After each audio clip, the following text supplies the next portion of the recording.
Welcome back. I am Lucy Dyer-Joswick, the Executive Director of Camp Blodgett, and we are here today to finish that other half of our timeline of racist history in the United States of America. So last time we were back in the 1800s, and today we are going to start off in the 1900s and bring you all the way pretty much until today.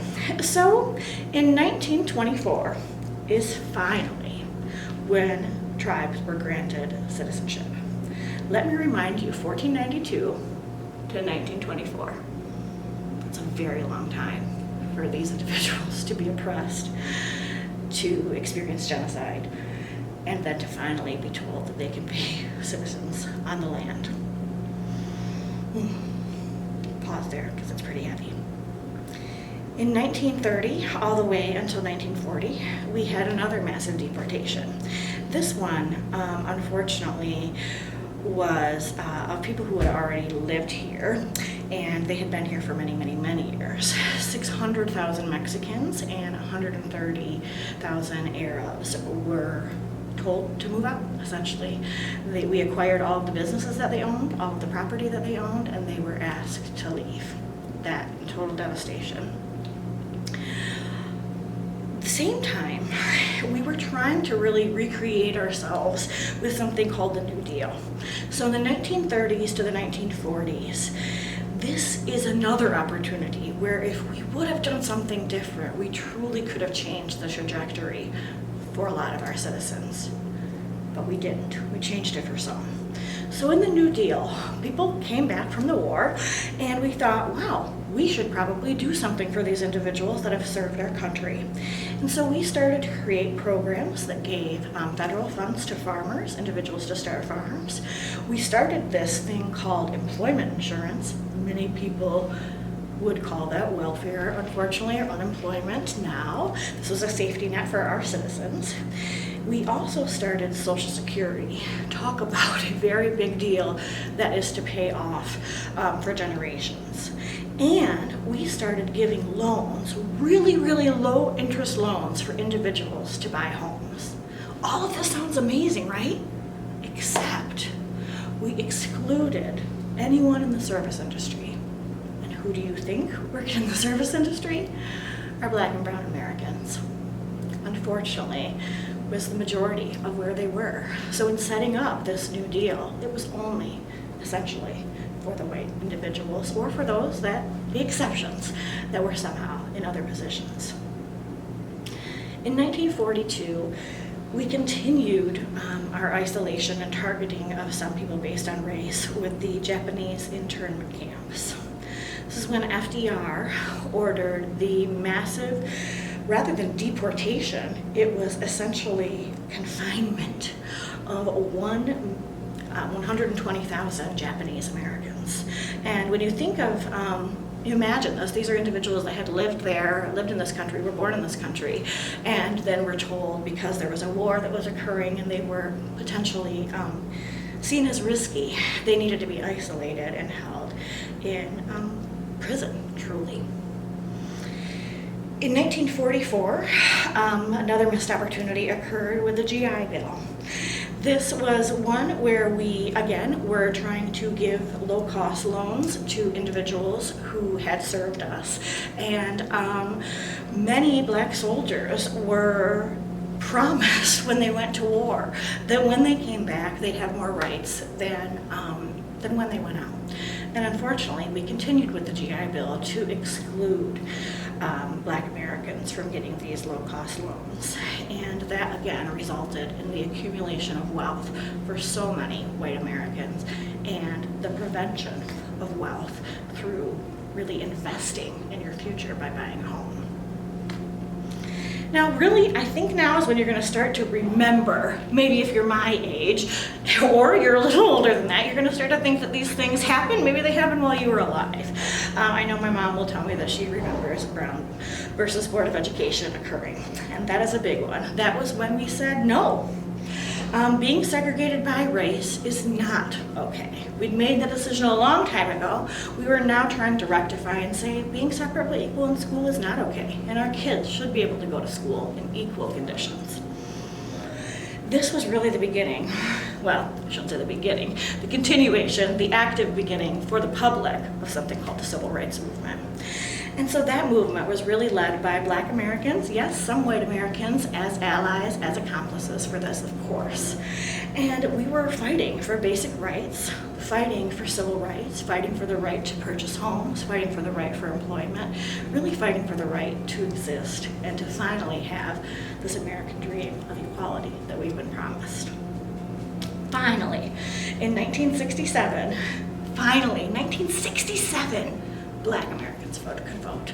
So the individuals who had been enslaved for how many years were then allowed to have full voting rights in our country. 1967, folks. Some of you were probably born that year. Can't believe it. Then in 1968, we continued our trajectory with the Loving decision. Up until then, it was against the law and you could truly go to jail and you really could not marry someone outside of your racial group. And the Loving decision changed that. And today, still biracial families are one of the fastest growing groups in our country. In 1972, we made a big decision about language in school. I think a lot of people think we made the other decision. We decided that the United States of America does not have a national language. People think it's English. We don't have a national language. We made the decision then that English was not the only language that could be taught in school. That Spanish could be taught in schools, other languages could be taught in school, and that we had to provide language accommodations to students. Now, 1970s, this is one that I think is debated in terms of it being an institutional decision. So let me explain to you a little bit more how the beginning of the drug war is really the beginning of a new form of slavery in the United States. 1970s is when we began something called the drug war, also known as the new Jim Crow. I want to explain to you how a series of many decisions really led to a new form of slavery in the United States today. So when Nixon declared a drug war in 1971, a lot of people think it was Bush or it was Reagan. It was way back in the Nixon era that we declared a drug war. And at that same time, when this was declared a war on drugs, statistically, Black and brown Americans and white Americans had equal use of drugs. However, we decided that we needed to do something about high unemployment rates that were happening in our country. We needed to do something about drugs that, of course, were harming communities. But the way that we went about doing it was through targeting. Rather than looking at the problem as a whole, we ended up targeting Black and brown communities. So in our targeting of Black and brown communities, I want to give you a really staggering statistic. Even though we had the same rate of drug use, Black Americans were arrested at 5 times the amount of white Americans. 5 times. That's still the case today. And then, not only arrested, but when it comes to actually being prosecuted, Black Americans and brown Americans are 14 times more likely to actually be prosecuted than white Americans. To me, the same crime, when the only difference is skin color, something else is going on here. In 1986, undocumented employment became the way that we started to really target what is unfortunately often called illegal citizenship, or undocumented individuals, meaning they came over here without papers. And here is when we started the U.S. border control, when we really started to activate this, when we started to say to United States businesses that unless individuals have these certain papers, you cannot employ them. And this really led to a very large barrier for individuals who were born here or who had come here without the correct documentation, preventing the accumulation of wealth and preventing so much access to more than just jobs, but also schools for their children. In 1988, the Civil Rights Restoration Act occurred. And this is amazing that it was 1988.